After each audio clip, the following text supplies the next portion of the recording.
What's up, guys? I'm LQ, and I just watched Bad Boys Ride or Die.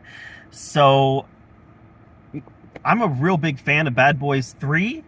I like Bad Boys 1 and 2. I think that they're both good, fun movies.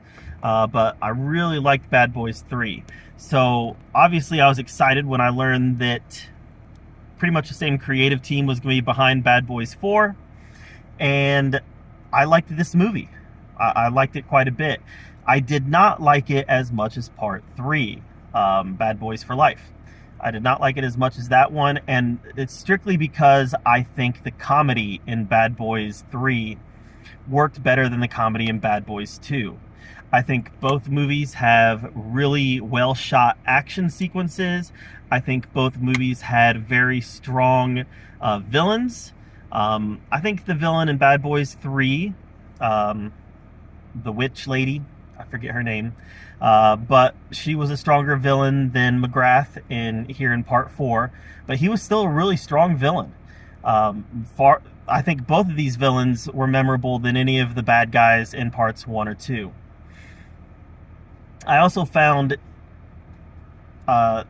this movie I still, even though I think a lot of the comedy did not hit in this movie, I still found it funnier than Bad Boys 1 and 2. It just, for me, there were just too much Michael Bayism going on in Bad Boys 1 and 2, and I'm fully aware that he directed those movies, but I think Michael Bay, his comedic sensibilities either work for you or they don't, and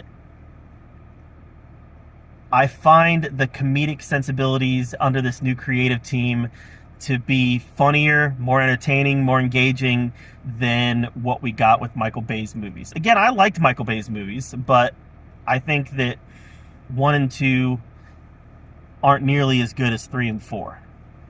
And I don't know, maybe that's blasphemy. I'm not like really tied into the Bad Boys fandom.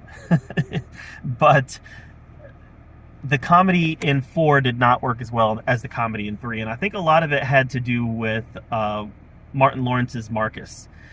Just a lot of Martin Lawrence's jokes didn't land, and his subplot about seeing the afterlife and talking about reincarnation and talking about Will Smith being a donkey and all this stuff, and his desire for candy and sweets, I think that they all would have worked better if they were like a one-time gag, but these were like running gags throughout the movie that they were gags that I thought got less funny each time they played with it.